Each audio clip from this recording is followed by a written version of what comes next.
It's Marcia Cork. I'm a certified change practitioner and diversity professional. For years, I've helped corporate teams and professionals navigate operational changes and improve workplace culture.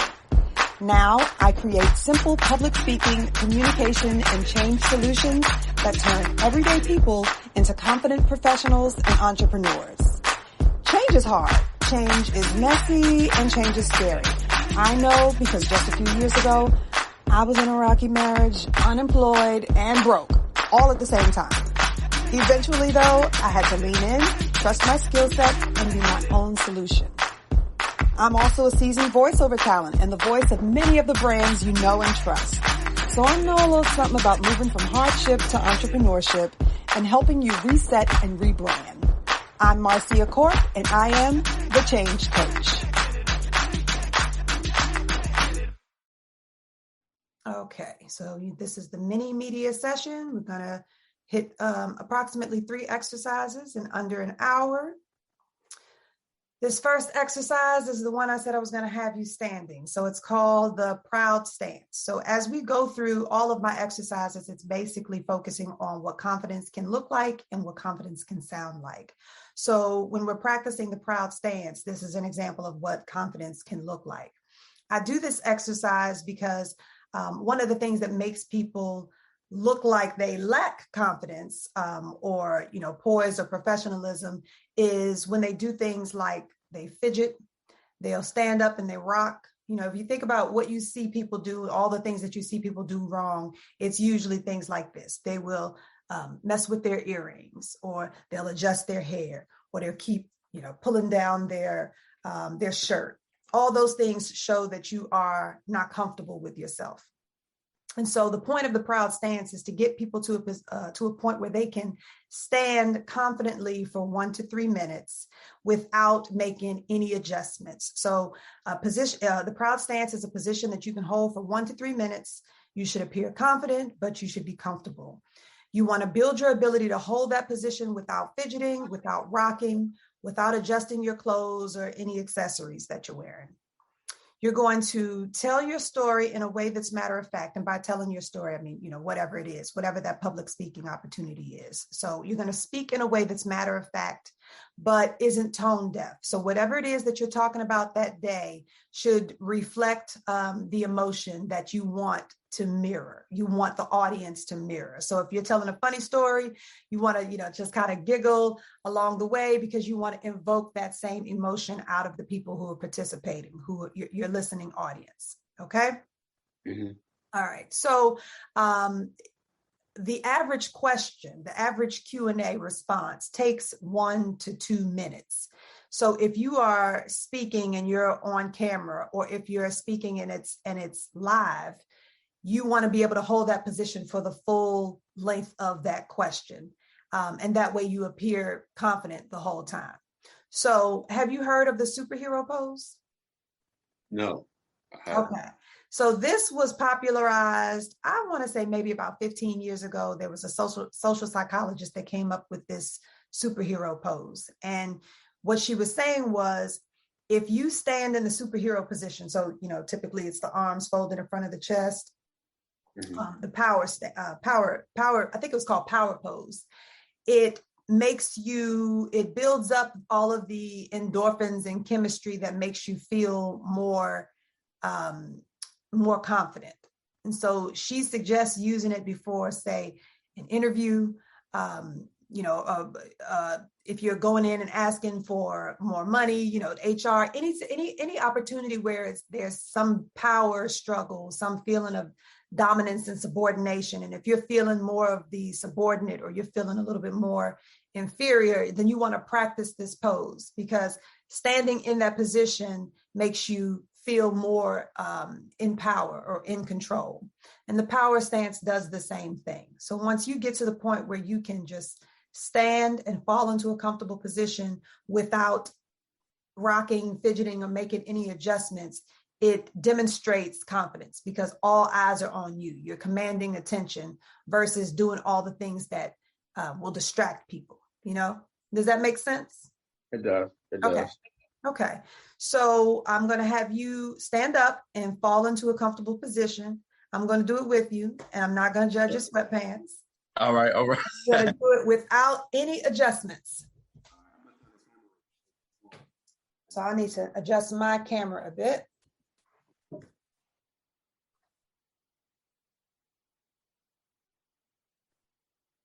Okay, you are out of sight. I don't see you.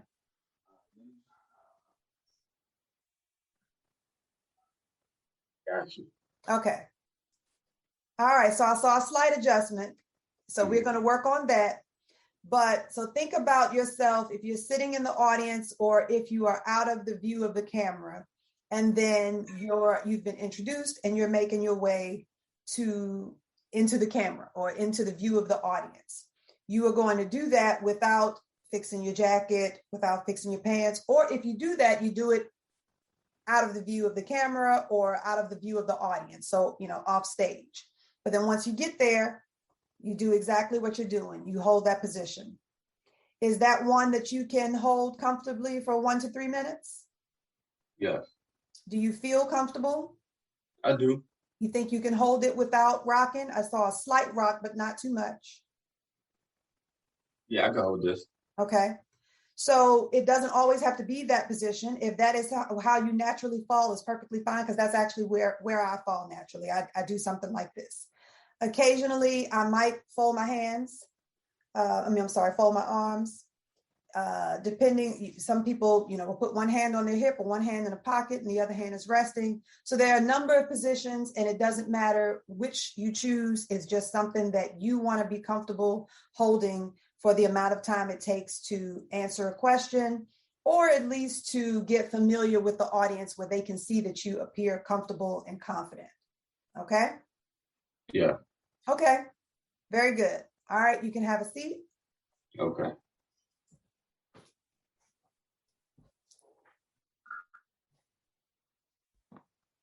So one of the exercises that we're going to do, the ABC exercise, I'm going to have you fall into that position and actually deliver the alphabet while in that position.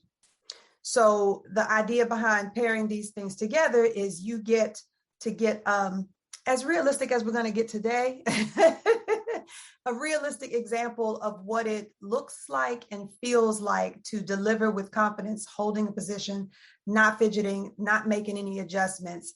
And you won't have to think about what it is you have to say because you'll be reciting the alphabet. So I'm going to move on to the ABC exercise and we can put these two things together. Okay.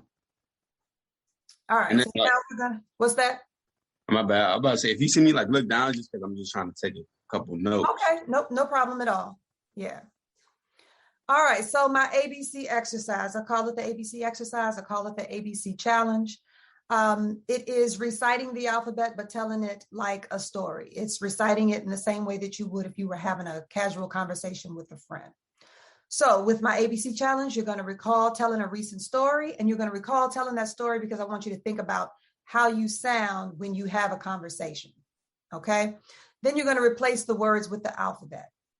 You're going to mimic your speaking voice. You're going to make it sound as conversational as you can, because usually when we deliver the alphabet, we do it like a song. So I don't want you to do it like a song. I don't want you to make it sound like a nursery rhyme. I want you to speak the alphabet. So you're going to add vocal variety. You're going to speed up. You're going to slow down. You're going to giggle occasionally. You'll increase your volume or lower your volume, because that's when we tell a story, right? And so if you're telling something and you get to the really exciting part of the story, you might get like this when you're telling that part, right? Mm-hmm. But if you're telling if people are nearby and you want to make sure you get a little private or it's, a little something that you don't want people to hear, you'll lower your voice. So that's what we do in a conversation. It's all of that vocal variety. So doing that is reciting the alphabet in a way that mirrors your personality. And that's how all of your responses to questions should be. You should deliver each response in the same way that you sound when you're having a conversation with a friend. So that's giving people a glimpse into your personality and making people feel comfortable with you. Okay. You're going to add facial expressions and you're going to add gestures that match, because that's what we do when we have a conversation, right? We're not stoic. Our facial expressions change depending on what it is that we're saying. And we use our hands. Some people use their hands for impact and for drama. And you're going to do that. You repeat it until it's mastered. You'll do it. You can record yourself doing it. You can do it on your phone. I want you to do it in front of a mirror. So we'll do the exercise today, but this is one that you can repeat as often as necessary. It's something you can do all the time because you're just reciting the alphabet and getting to the point where it sounds very comfortable. Okay. So I'm going to demonstrate. I'll demonstrate seated, but then I'll also stand up and show you what I'm expecting you to do today. Okay. Okay. So just like in an interview or just like, going live on social media or anything like that, it always starts with an introduction. So you're going to introduce yourself. Then typically you want to give people a preview of what it is that you're going to talk about. So you're going to tell me that you're going to recite the alphabet. And then you should always close with some type of call to action or sending people, sharing your Instagram handle, sharing any of your social media handles and usernames so people know where to find you and continue the conversation afterward. So as you do this exercise, you're going to do it in a way that gets you more and more acclimated to doing this whenever you do an interview, to introducing yourself, to sharing your social media handles and usernames, directing people to your business, and some type of call of action. Okay. Make sense? Yeah. All right. And I know I'm running through all of this quickly because, we got an hour and it's a lot that I want you to do within that hour. So I'll demonstrate. Good evening, John. My name is Marcia Cork, and I'm going to do something interesting with the alphabet today. A, B, C, D, D, E, F, G, H, I, J, K, L, M, N, O, P, Q, R, S, T, U, V, W, W, X, Y, Z. Thank you for listening. I hope you've enjoyed the ABC challenge. And you can follow me on Instagram at It's Marcia Cork to continue the conversation. So it's just that casual. Okay. I'm not expecting you to sound like Barack Obama. I want you to sound like John delivering the alphabet. And I want it to sound the same way that it would sound if you were telling me a story. Okay. Okay. So I will let you practice first so you can press mute. If you want to step away for the camera, you can do that too. It's perfectly fine because I know you're coming back. Take a minute or so. Don't take too long, but just practice introducing yourself, letting me know what you're going to do, and then do it. And then close out with, thank you and some type of call to action. Okay? Okay. I think I'm ready. I just want to go straight into it. All right. I want to try to go straight into it. All right, so good afternoon. It's Marcia. My name is John Brinson, and today I will be presenting to you the alphabet. So ABC, EFG, XIJ, K, LMNOP, QR, S, TUV, WXYZ. Thank you for allowing me to present that today, and you can follow me at YouTube. DMV Wealth Builders, or Instagram at DMV Wealth Builders. Thank you and have a great day. Good. How painful was that? It was nerve-wracking. It wasn't, it was painful because I felt like I almost forgot the alphabet because I'm so used to singing it. Yes, that does happen. I was like, oh man, elementary school. But it was a little difficult, but I try to remember you said just be you. Just be you. So how I normally talk, just do it. Mm-hmm. So I have to say, you did that pretty well, especially for your first time out of pocket, because most people, even though I say don't sing it and don't sound robotic, they can't help but do that. They make it sound very choppy. And your first run at this actually sounded a lot like your natural speaking voice. So the same way you sounded introducing yourself and the same way you sounded closing, I actually heard that throughout your delivery. Okay. So how much personality do you typically integrate into a conversation? So let's say you're at the bank and someone comes in and you're making small talk with your customers. How close is the personality or the identity that you give off at work, how close is that to the real John? That's a good question. It kind of depends on, who I'm talking to and what I'm talking about. And, the flow of the conversation. But if it's like, real good conversation, then I just be me. It's just 100% me. But if it's more of a, how can I say this? More of, I guess, I try not to be PNC. Like, I work for PNC, but I try not to be PNC because I feel like that don't really get the job done like it's supposed to be. So I try to be more of me, if that makes. I don't know if I answered the question right. So what does it mean to be PNC? PNC is like, I guess, like more. I'm not saying I'm not professional. I am professional when I'm at work, but I'm not like, the black and white on paper how you should be. Like, how you doing? My name is John. Thank you for coming to the bank today. And just that the verbiage that they want you to use. Okay. So they give you kind of a script. Right. Okay. And then in the audience that I'm talking to, the script is written from somebody, I don't know, from something that's not from our area. Okay. So the audience I'm talking to, I cannot just verbally say, everything on the script because it just won't come off right. Okay. Can you give me some examples of what's on the script? Sure. So it is something like this. Like, okay, let me see. How are you managing, your debt? Or it'll say something. That's how I would say it. How do you manage it? But PNC want me to say, well, what plans do you have in place to make sure your debt is paid off? And all this long strip, I'm like, I can say that. But after the fifth word, the person I'm talking to is zoned out. So I try to shorten it, still get the question, still get the point across. Yeah. Okay. Does that make sense? Yeah, that makes perfect sense. That's Q&A. That is actually an exercise that I have called message box.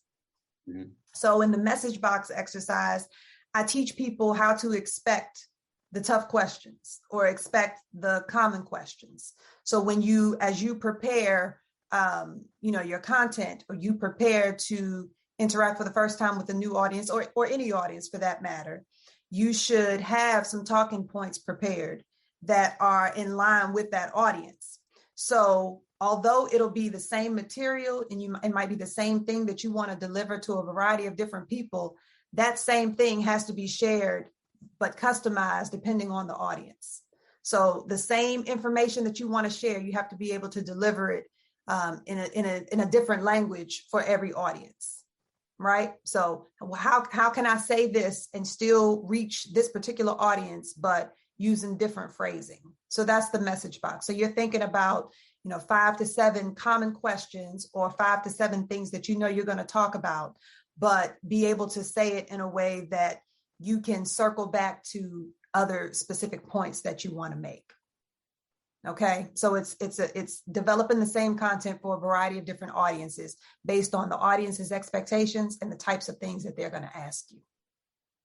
Okay, so you're already doing that, and it's actually great that you are aware that you need to or can do that. You can kind of tailor your personality and tailor the conversation based on the interaction that you're having and the type of person that you're dealing with.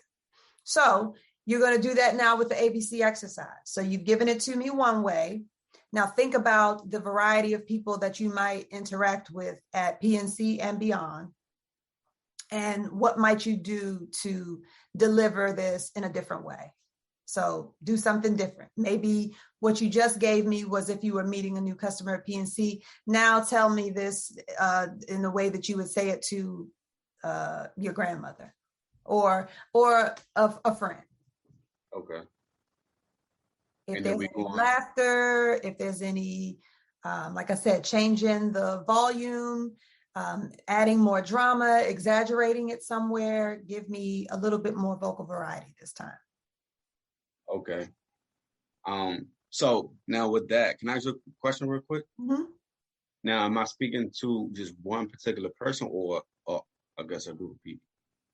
That's a good question. So you, anytime you are addressing an audience, you should think about that audience in advance. Now, typically what I tell people is you're usually delivering or interacting with the audience of your peers. So the reason why people know John is because, or the reason why you're even addressing this audience is because people have come to know John for some rhyme or reason, right? You were either introduced by an acquaintance or introduced by a colleague, and birds of a feather flock together. So whatever it is that got you in front of that audience, there's already going to be some type of tie or connection. And you can assume that the rest of the audience is going to be a lot like this person, right? Or the audience is going to be made up of similar people. So for example, if you were addressing an audience of, AARP members, then you can make some assumptions about what that audience, the demographics of that audience, right? You're going to have a specific age range.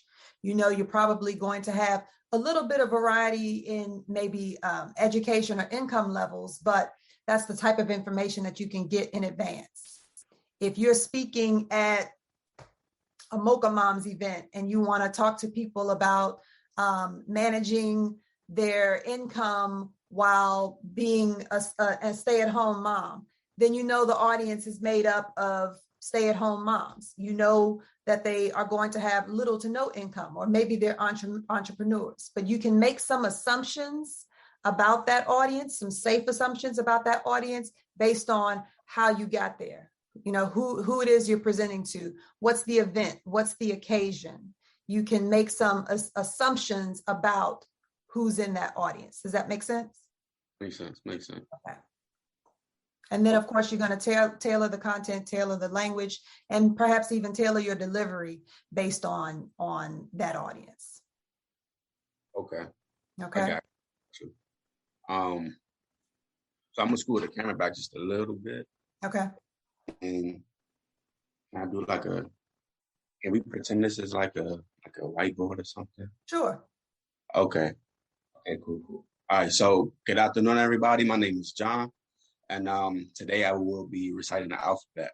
So we have A, B, C, D, E, F, G, H, I, J, K, L, O, M, O, L, M, N, O, P, of course, Q, R, S, T, U, V, W, X, Y, and Z.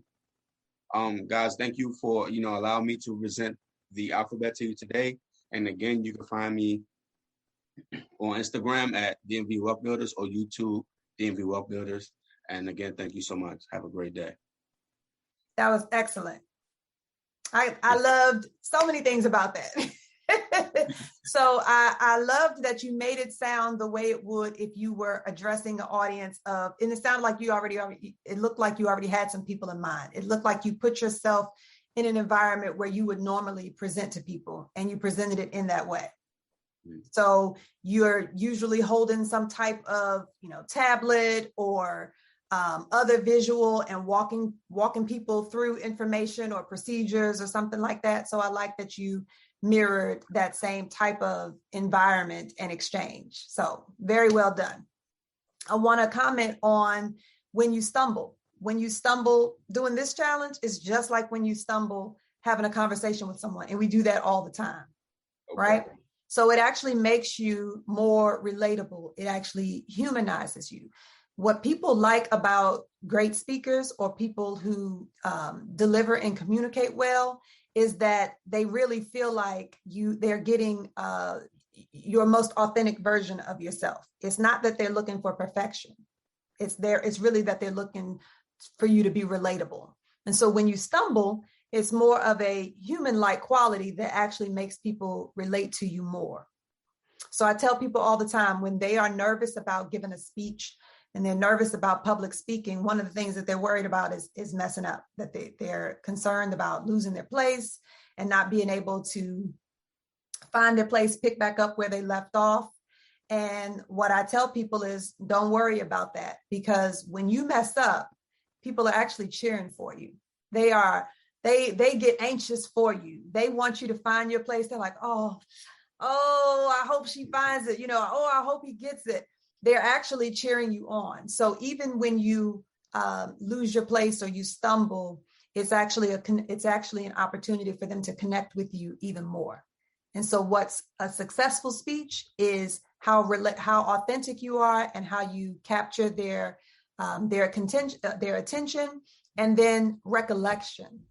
So the important thing about a speech is recall. How much do people remember and retain and then reach out to you and connect with you afterward? So a stumble is still a success. Okay. Very well done.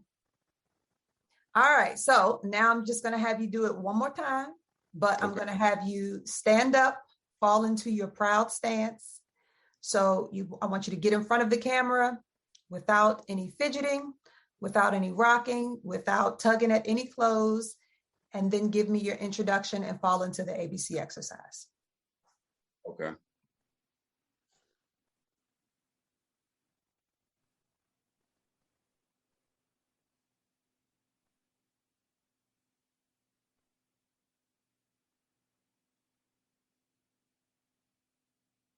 Hey, you ready right now?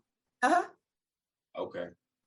And then, all right, so doing a stance, I can't move or can I use hand gestures? Oh yeah, you can use hand gestures. Okay, cool. All right, so I thought I had to stay still. Okay. Right. So before you begin, I can explain that. So this is about that initial meeting. You know how what people say about first impressions? Mm-hmm. Yeah. So it's really about making your first impression. It's about capturing their attention. So if you stand up and you make your way to the platform, to the stage, to the podium, or you're making your way into the view of the camera, that first impression is everything. So if you're able to walk right into it without any fidgeting and without any adjustments, it already commands people's attention. So the minute you do that, then you can start to engage and be yourself. It's more about looking confident and comfortable the whole time, but initially capturing their attention. So once you capture their attention, you can do just about anything. You can start doing cartwheels once you have their attention and you look and appear confident, right? So that's really what it's about. It's about being able to stand without the fidgeting, without all of the adjustments that show a weakness or a flaw in your character, and then you can go into whatever you would do during a conversation. Okay. All right, good afternoon, everybody. My name is John Brinson, and today I will be presenting to you guys the alphabet. So here we go. A, B, C, E, E, F, G, H, I, J, K, L, M, N, O, P, Q, R, S, T, U, V, W, X, Y, Z. Thank you guys for allowing me to present the alphabet to you today. And you can always find me at DMV Wealth Builders on Instagram or YouTube, DMV Wealth Builders. And I hope you guys have a great rest of the day.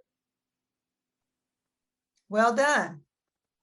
All right, so take a second and then do it again. Okay.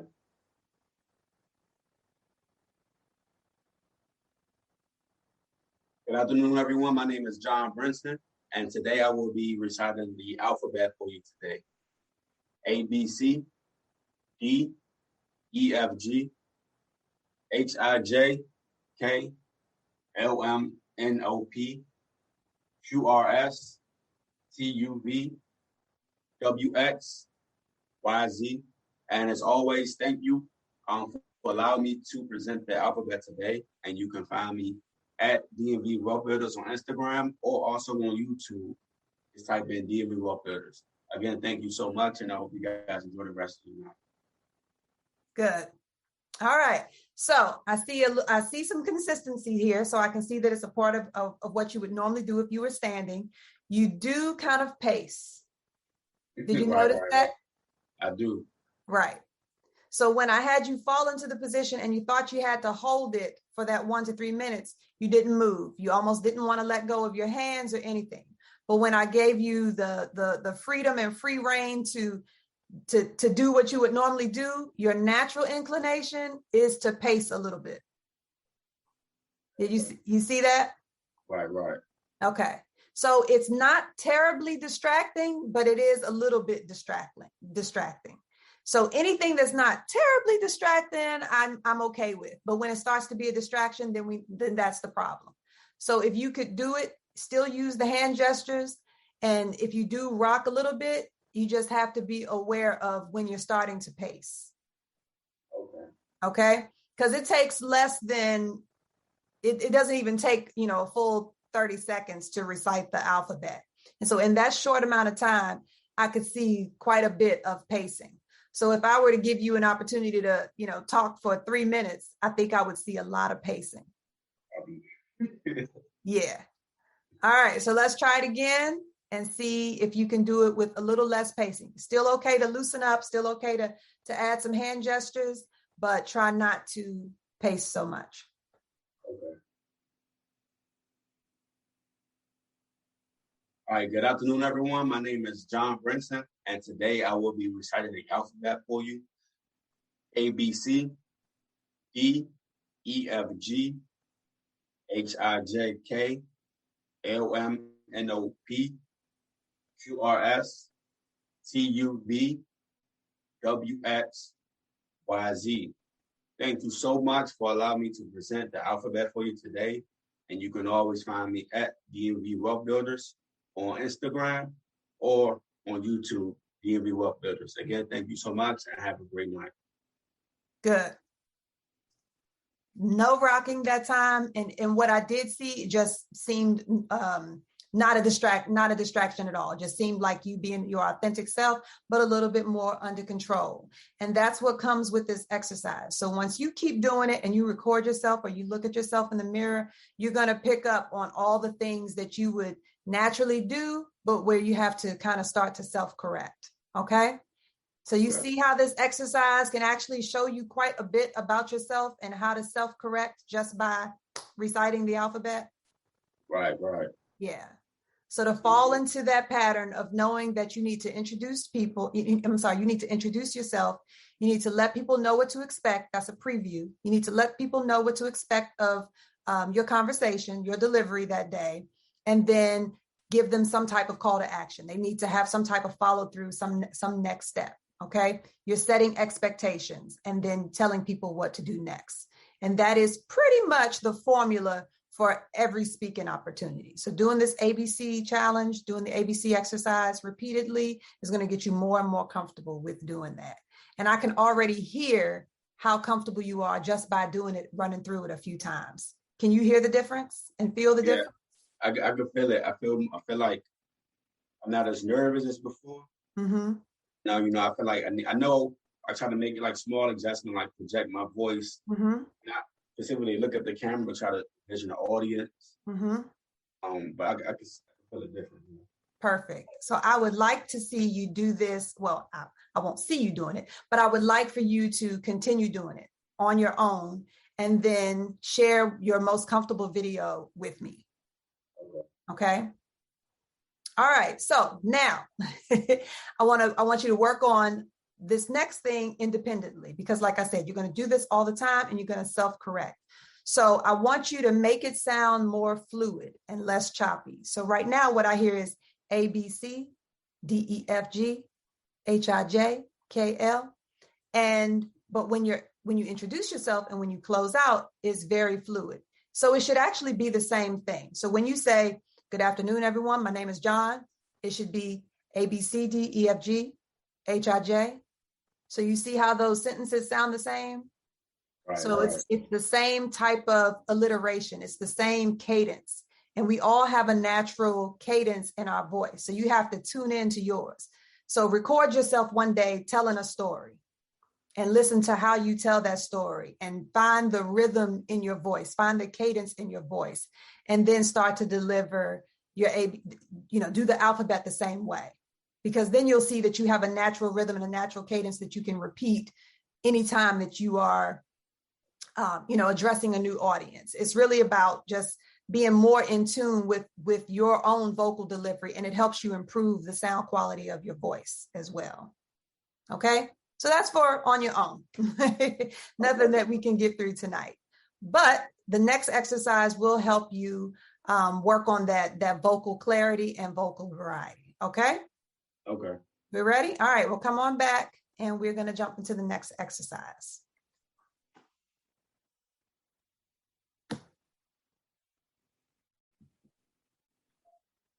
Okay, so the next exercise is called underscore. And in a nutshell, underscore means to underline. So we are basically taking scripted material and we are finding what it is that stands out in that content that we need to emphasize or what we need to downplay. And it helps us improve our manuscript speaking style. So this is actually very good for you because you work from scripted material. And so this helps you get to the point where you take that scripted material and you make it sound like a regular conversation. It sounds like you're delivering it off the cuff instead of sounding like you're reading it. So this is something that if I were to practice this and do a cold read, I would just grab a magazine or grab a book and choose any paragraph and read that paragraph over and over and over again until it sounds like the way it would if I wasn't reading at all and if I was just talking it. So the document that I sent you today, you can go ahead and open that, try to get that on your screen. And I'm going to do the same.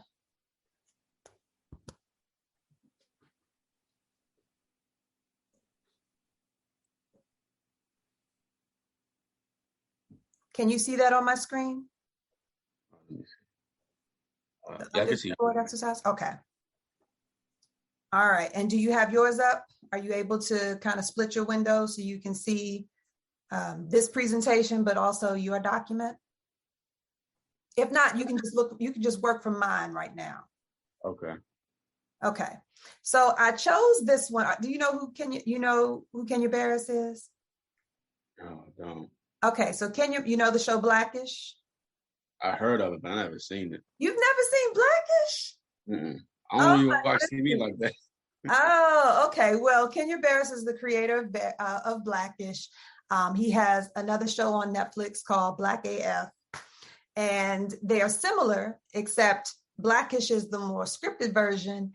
And Black AF is more of the off the cuff.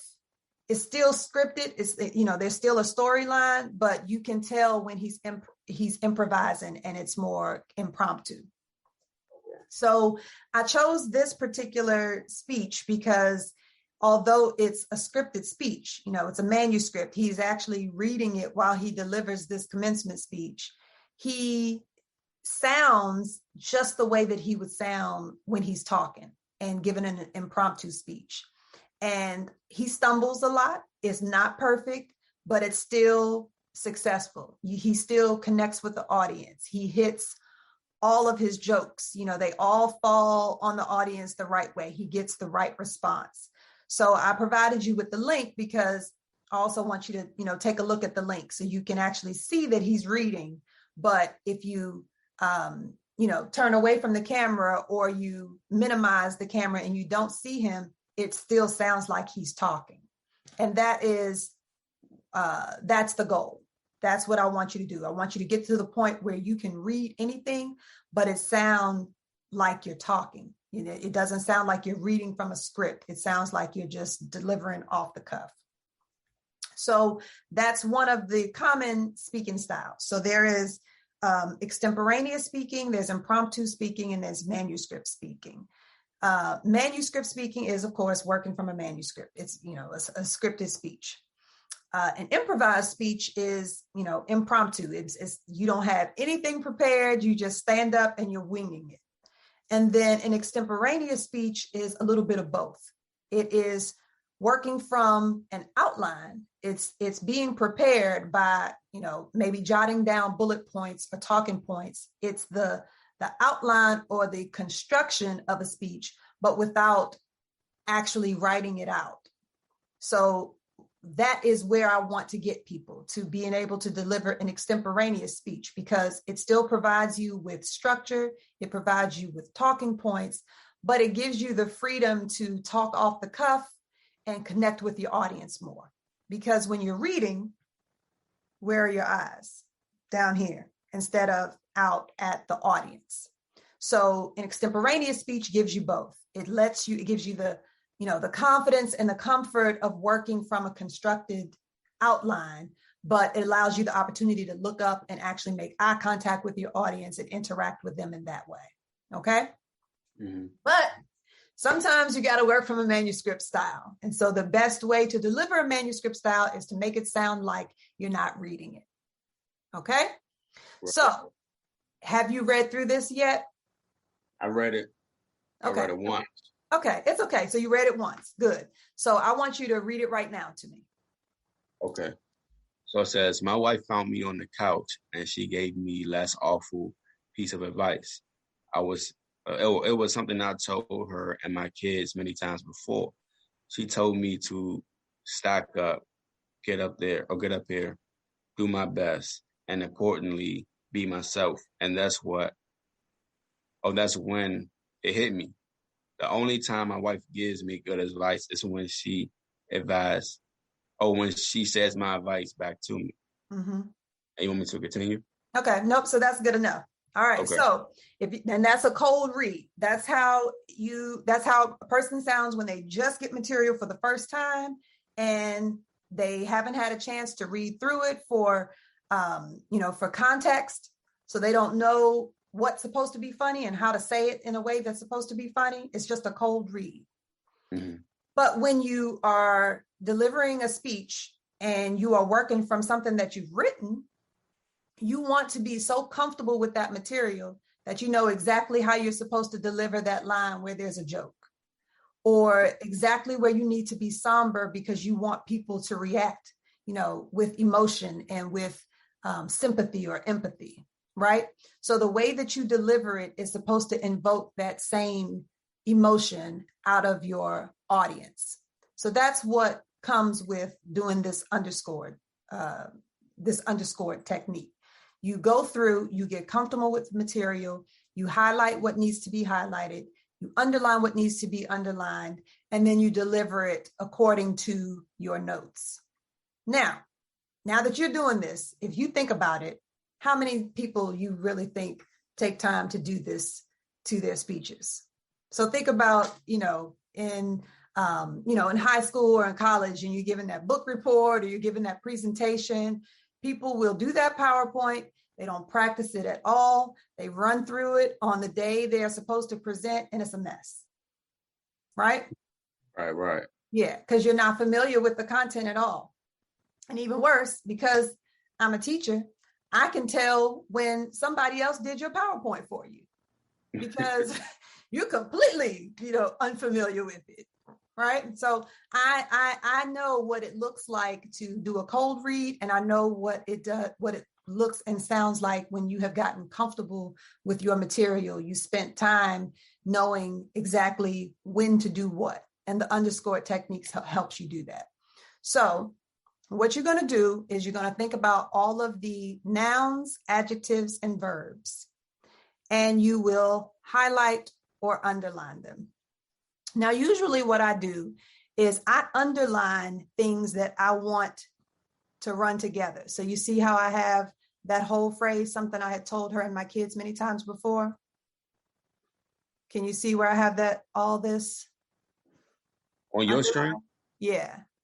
So your stream still shows, I think, the actual PowerPoint. Oh, okay. Oh, okay. Let's see. Let me see if I can. I thought my underscore came up. Let me stop the share for a minute so I can go to the next one. Okay.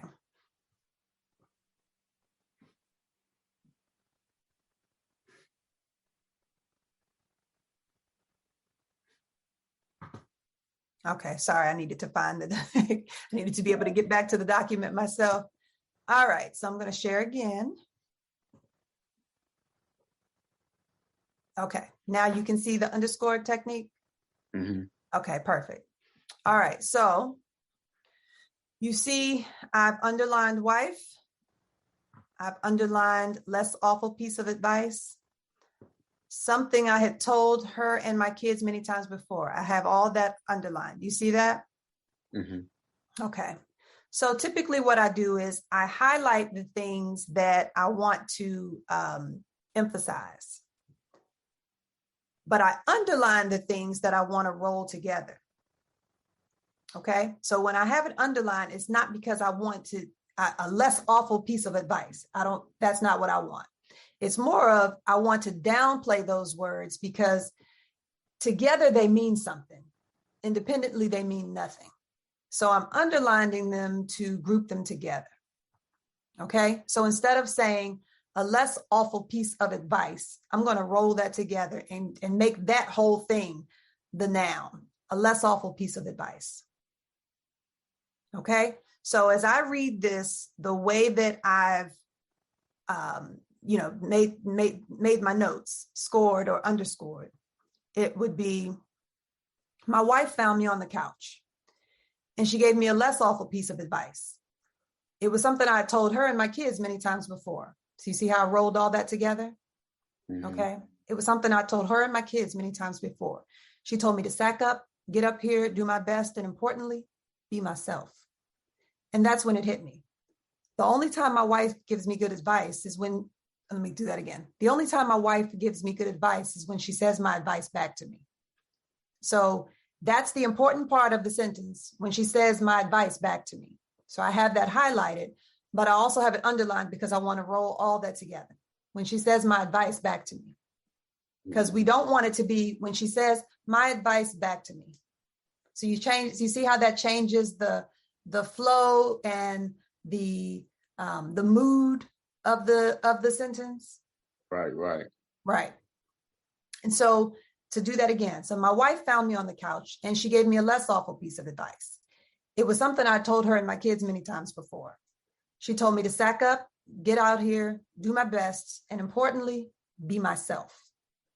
And that's when it hit me. The only time my wife gives me good advice is when she says my advice back to me. So you see how that mirrors the way that I've made my notes? Mm-hmm. Okay. So I want you to do the same thing for this longer sentence. Okay. The next one. I'm sorry, the next paragraph. Okay. You want me to highlight it and the line as well? Yeah. So okay. I did the first one for you. The only thing that's ever really worked for me is being me. If someone was to read that, they would probably say, what also hit me is that in all actuality, the only thing that's ever really worked for me is being me. But instead, it should sound more like the only thing that's ever really worked for me is being me. Because that's how you would say it in a conversation, right? Yeah. The only thing that's ever worked for me is being me. Now, you can choose to highlight different things. You might say, the only thing that's ever worked for me is being me. And if you wanted to deliver it like that, then that's how you would make the notes. You would highlight only thing that's ever really worked for me, then you would highlight that. Ever really worked for me. Okay. And then you might underline ever really worked for me because you want to roll those together. Do you see what I mean? Right. Okay. So this sentence here, and that doesn't mean you look to improve yourself or grow or be better. There's a variety of ways you could deliver that. You could say, and that doesn't mean don't look to improve yourself or grow or be better. Or it could be, and that doesn't mean you don't look to improve yourself or grow or be better. Right? So you decide how you want that to sound and you make the proper notation so that you know to deliver it that way. Okay. And it would be based on how you would tell it if you weren't reading it. Right. So if you weren't reading it, you would get the gist of it, that it doesn't mean that you don't look to improve or grow yourself or be better, but because you won't be reading it, you might not remember that exact grouping of words. So it might come off something like, and that doesn't mean you don't try to grow or, try to work on yourself. Because now you remember you remember what you wanted to say. You remember the gist of what you want to say, but now you're not going to remember all the words because you're talking off the cuff. But if you were reading it, you want it to sound the way it would if you were just talking off the cuff. So you see how you're blending those two things? You're taking, you can either do a speech that's either fully scripted, but you don't want it to sound scripted, or you're going to completely wing it, but risk not making it, not hitting all the points that you want to make. Right. Okay. All right, so let me see.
My bad. I know it's gonna take a long. My bad. No, it's okay.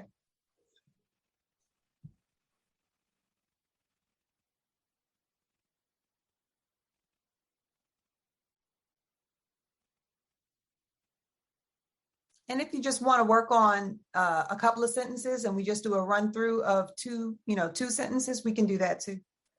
Okay. Okay. Mm-hmm.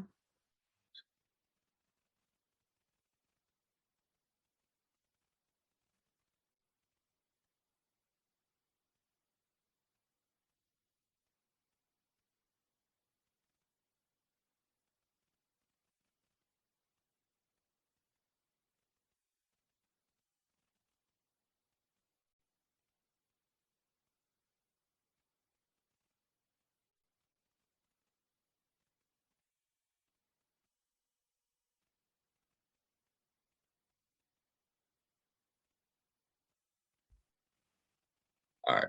So I didn't finish, but I'm gonna stop at the part where it says your parents taught you. Okay.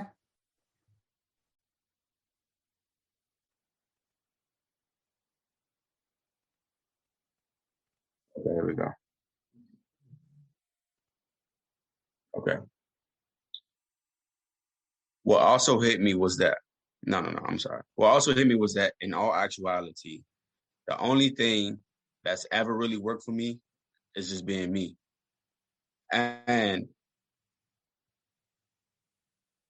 I kind of messed up. And if I wanted to read that together. Okay. So what also worked for me is that in all actuality, the only thing that ever really worked for me is just being me. And I think if there's any real advice that I can give you today, that's what it's going to be. Be you. And that doesn't mean don't look to improve yourself or grow to be better or or grow to be better. It just means look inside. Remember who you are. Remember what your parents taught you. And that's kind of where I got to. Can you hear the difference? Right. See, I can hear the difference. Now, even though I know what I should have done is had you read the same paragraph that you read initially, because then you could see your before and after. Okay. So I had you read the opening paragraph, but I should have had you read this paragraph and then work on this paragraph, because then you could hear the difference in your cold read and your read after you've gotten familiar with the content. And I can hear it. Can you feel the difference? Definitely felt the difference from Yeah. when I read before we called, and then like Mhm. actually listening to what you were saying and putting it to action is a big difference. So when as you were delivering, I stopped looking at you and I read the speech. And to listen to you, it sounded like you were talking. It sounded like you were just talking. It didn't sound like you were reading a speech. And that is the goal. Mm. So you've done it already. So imagine how comfortable you're going to be with doing this with manuscript, with anything that's prepared content. You will get it to the point where you sound like you're delivering it off the cuff. And that's the goal. That is what you're shooting for, to be able to deliver manuscript speaking and still sound like yourself. Okay. Okay. So I think I want to have you do one more. All right. Right. Down here, I want you to do the Westmore exercise. Just because it's short, it's only 2 lines. I want you to just read that second paragraph. That's the beauty of everything that you've done. I want you to read that right now for me.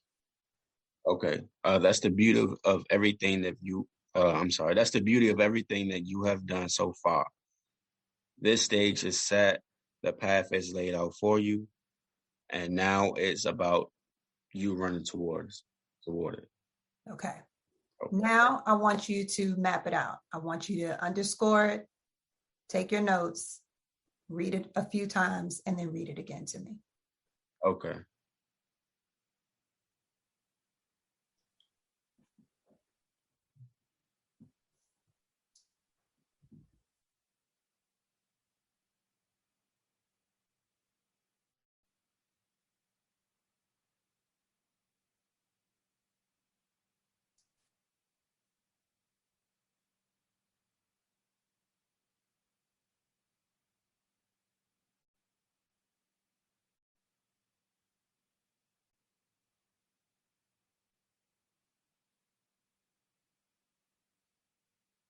Okay. Let me see.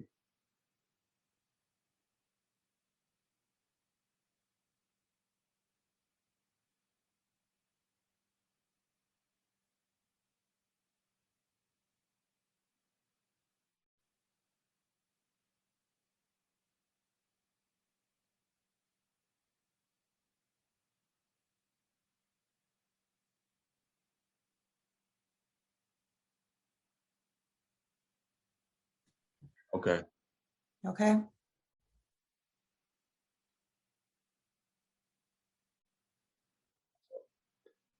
That's the beauty of it. Here we go. That's the beauty. I can't say the word beauty. Let me try to slow it down. That's the beauty of everything that you have done so far. The stage is set. The path is laid out for you. And now it's about you running towards it. Yep. Do it again. That's the beauty of everything that you have done so far. The stage is set. The path is laid out for you. And now it's time. And now it's about you running towards it. Mm-hmm. Do it again. Okay. That's the beauty. That's the beauty of everything you are. That's the beauty of everything that you have done so far. The stage is set. This path is laid out for you. And now it's about you running towards it. Yep. And so the first line, I think you're struggling because you really wouldn't say it like that in real life. You wouldn't say, that's the beauty. You would be like, that's the beauty of everything you've done so far. Right. Right? You wouldn't really unless you wanted to highlight, then you might say, that's the beauty of everything you've done so far. Mm. You might highlight it that way, but otherwise you would probably run it all together and say, that's the beauty of everything you've done so far. You hear the difference? Mm-hmm. So you think about, what would you say if you were just saying it in a normal conversation? How would I say this if I was just talking off the cuff? Okay. Yeah. Yeah, I know I was, and that's the beauty of everything you've done so far. Mm-hmm. So whenever I say, even with the ABC exercise, when I say recall yourself telling a story, that's what I mean. So focus on the last story you told, or record yourself telling a story, just so you have it for context. That way you can hear the rhythm in your natural voice, right? Because we all have it. We all have a natural cadence in our delivery. So once you hear it, that'll help you think about, how would I say this if I was just talking? And it actually happens naturally as you get familiar with the speech, because you start to learn the words, just like you learn a song. You start to learn what you've written, and you get to the point where you do just say it off the cuff. But that's that's mastering the manuscript style of speaking. It's getting comfortable with your content and delivering it a way that you would deliver if you were having a normal conversation or talking off the cuff. Right. Okay. Mm-hmm. All right. Well, great session. Thank you for actually participating, really doing the exercises. I hope you found some value in it. I hope this is something that you think you can repeat on your own.